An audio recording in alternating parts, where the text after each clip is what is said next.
অনেকটা পথ হেঁটে ফিরতে হবে, তাই সে বউকে তাড়া দিল। আরে একটু তাড়াতাড়ি চলো, সন্ধে হয়ে এলো তো। দুজনেই জোরে হাঁটা দিল, কিন্তু যখন রায়েদের বাঁশবাগানের সামনে এলো, সন্ধে গড়াতে শুরু করেছে।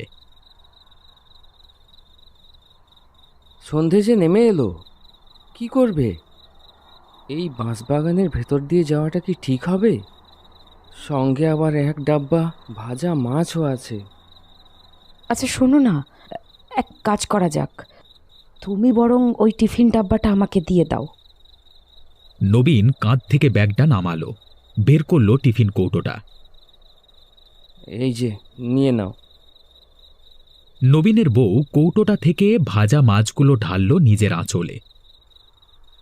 শুধু একটা